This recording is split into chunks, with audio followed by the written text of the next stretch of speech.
Next week at this time, we're talking to Jon Mozes on one of three topics. A, that was a great season for the Curve. Too bad it's over. B, boy, that was a great series by the Curve. They took it, and they get to move on to the next round of the playoffs. Or C, oh, man, tonight is going to be Game 3, the deciding game between Altoona and Erie to see who moves on. It's one of those three. And our visit with Jon this morning, presented by Marcus and Mack, voted best law firm and best personal injury lawyer 4 years in a row of the best of Indiana County contests. Visit them online, marcusandmack.com. J-Mo, what you doing today? Well, we are on the seventh hole of Beechwood Golf Club in Erie, Pennsylvania today. Ooh. Just crossing our fingers for one more Curve win this weekend to make it official on the second half championship for the Curve. Yeah, that's okay, isn't it? Yeah, look, I mean, I think the Tuesday game was pretty normal for a lot of teams after they clinch a playoff spot, even though the Curve had Monday to recover. A lot of the main guys weren't in the lineup on Tuesday. You get shut out, and then you put the same guys out there that helped you win the second half, and you win 11-2 on Wednesday night. So, this Curve team, they still have it in them. This is a group that could win it all, partner. Yeah, and it just sounds like it's a whole lot of fun to be following the Curve right now. And fans will get a chance, actually, come Tuesday night. First game is in Altoona. That's right. Tuesday night, September the 16th. We're also going to have post-game fireworks that night, partner. So in addition to seeing, the top prospect in minor league baseball, the top Pirates guy, Connor Griffin, you also get Kevin McGonigal, who's one of the top prospects in baseball. Also, major national outlets rank them as the top 2, 1 and 2, which is actually pretty fun with Griffin in that number 1 spot. So, yeah, Tuesday night at home, it's a great chance to see the Curve win. Yeah, absolutely. Also, so that's a big deal. But they're playing Erie this week, and I don't know. You tell me. Are they learning anything that would be of value to them next week by what they're doing this week? Yeah, I think absolutely. I talked to Deuce Gorson a little bit before the game on Tuesday. And Deuce was just talking about how this week gives the Curve a chance to sort of set the tone for what it's going to be like when these guys play in the playoffs. And, you're going to see all of their pitchers. There's going to be no secrets between these two teams here. So it's just going to come down to who can execute in the final 27 innings when it matters between these two teams. Yeah. All right. So Connor Griffin has sort of had a week, hasn't he, already? All he does is hit, partner. I got to tell you, I'm pretty impressed. Doesn't matter what level he's at, he's hitting 330. Yeah, it's pretty amazing to watch. Do you need to take a moment and swing? Is it your turn? Yeah, I just did. We hit a low ground ball toward the green from 160 out. No, not what we want. What were you using? What were you hitting? But yeah, I mean, Connor Griffin's been terrific, right? Hit a home run on Wednesday night. Really impressive swing going to right center field. He's just been exactly as advertised. Hit for power, great speed on the base paths, and playing some very good defense too, partner. I'm interrupting the golf game. I think it's hilarious. Well, it only helps because I'm not playing well today anyway. So, whatever the results are while we're on our weekly visit, it's just par for the course. Yeah. Well, what did you hit on that last shot? Yeah. So I hit 9-iron from about 160 out. We're going downhill here with water in the back, so you have to sort of play it light. I'll tell you, Todd, I'm walking the green now, and I don't think my ball stayed on the green. Oh no! Not great. Did it go off the back? You mean?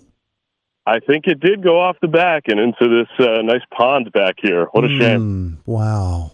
Well, or check the cup. It might be there. We will. Oh, well. Oh, you're right. That's true. I walked right by the cup, didn't even look. All right. What are you doing, 18 or just 9? We're just playing 9 today. Preston Shoemaker and I. This is one of the nice parts about when you get to this time of year. The Curve have been blessed, right? We've got great weather all week this week in Erie. It's 70 degrees every day, plenty of sunshine. So, given what Erie can be weather-wise this time of year, especially around the lake, it's looking like good weather for the whole week of baseball this week and the playoff series next week. Yeah. Did you get out to Presque Isle at all? Yeah, that's on the list today to hang out on Presque Isle for a little bit this afternoon. Yeah.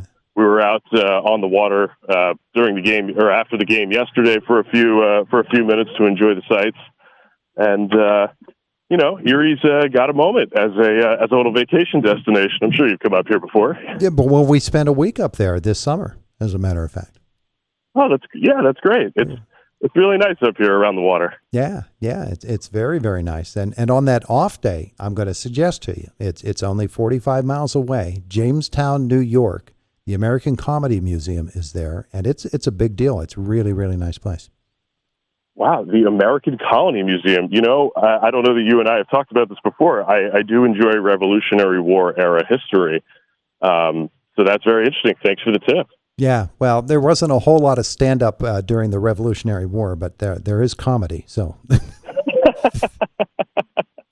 That's true. I mean, that's what we need at the end of the day, is a little bit of levity from time to time. George Washington was good with a quip. I've read some of his good works. All right, so let's look at this series next week. Seriously, Altoona, Erie. Of course, the Curve the bats have really come alive. A lot of that has to do with the infusion of the talent coming up from Greensboro. Esmeralyn Valdez has been really, really good for the Curve. Connor Griffin has been tremendous. But some fellas that have been there for the season, Nick Samillo in particular, and Termar, they have really come alive as well. The Curve, they're a dangerous offensive team. They really are. Preston and I were sort of marveling about this on the broadcast yesterday. The top 5 spots in the order, you have either a top prospect in the organization or a guy who is swinging it great. Samillo, Valdez, Gorson, Griffin, and Termar. This lineup doesn't really give you breaks, and I think that's one thing that'll really help you in a playoff game. It's going to come down to pitching, though. That's sort of where I always go when it comes to playoff baseball. Curve are probably going to have Wilbur Dotel in Game 1. He's been a guy that's been great all season. He's going to finish 4th in franchise history, most strikeouts in a single season with 131. And he's probably going to go Game 1, and then probably Antoine Kelly in Game 2 is my guess when we come back to Erie. Kelly's going to pitch again tonight, but he's been one of Altoona's best arms in the second half, and you feel pretty good with those two guys starting the first 2 games. Yeah, well, they've really rested Kelly here these last couple of weeks too, haven't they? That's right. Skipped him in the rotation each of the last 2 weeks. Antoine's already at a career high in innings, and you want to be mindful of the number of innings a guy adds year over year. The Pirates, it's usually like 25% over the year before. So if you throw 100 innings, add 25 to it or 30-ish for the next year to get to 130 is your limit. Kelly only threw 76 innings last year, so he's over 100 already. And look, the stuff has been really, really good. And thank God the Curve have had such a lead in the second half that they can rest one of their best guys and have them ready for these games at the end. Yeah, it's interesting to me as well that the Pirates, they're pretty rigid on that. They're not going to go over the limit, even if it has a playoff implication. If this is what they've established as the number for this pitcher or that, that's what they're going to stick to, which always makes it interesting when it comes to Arizona Fall League time because the Pirates don't typically send pitchers to the Arizona Fall League. Yeah, and you know what? I saw the list of guys going out for Arizona Fall League was made public yesterday. And the pitchers that are picked from the Pirates system are mostly guys making up innings from injury. Dominic Parachi missed the first 3 months of the year. Carlson Reed missed extended time this year. Those are the type of guys that end up in Arizona Fall League this year. Jaden Woods is going to go also. He's been healthy all year. And, I think that's really nice for Jaden to get a chance to extend his season a little bit. Yeah. Who else is going? Do you have it off the top of your head? I am thinking of it right now, but there are a couple of Curve connections. That's right. With Parachi making up innings, Woods is going to go. Esmeralyn Valdez is going to go. Nice sort of cap off to the year for how well Valdez has played. Yeah. All right. So tickets still available for the Curve and the Erie Seawolves happening on Tuesday. And then hopefully there's more baseball to talk about the week after, huh? Yeah, hopefully. And, for people in your listening area, come see us in Erie, too. We're obviously up here this weekend. But, if you can make it up for Thursday or Friday, the Curve will really need that support when we're on the road. These Erie crowds for the playoffs, they are locked in. They are pretty engaged in the game. And, when the Curve score a run, we want to hear people cheering for us the same way we have at home. There you go. Altoona will be dancing somewhere. He will be dancing live in all of our minds. There you go. Jon Mozes, you've got 2 holes left to play, or did you already swing off of 8T? No, we're staring down 8, which is a nice straight out par 4, about 380 yards it looks like, with some water on the left around the green. You going 3-iron? No, I'm going driver off the tee here. We're going to let this one have some fun. Yeah. We got room to the right. I meant 3-wood, but yeah. Okay, well, if you got room to the right, go ahead and slice it. Well, yes, as always, I do like the slice. Move. Point those feet to the left and go ahead and swing. Thanks, John. Appreciate it.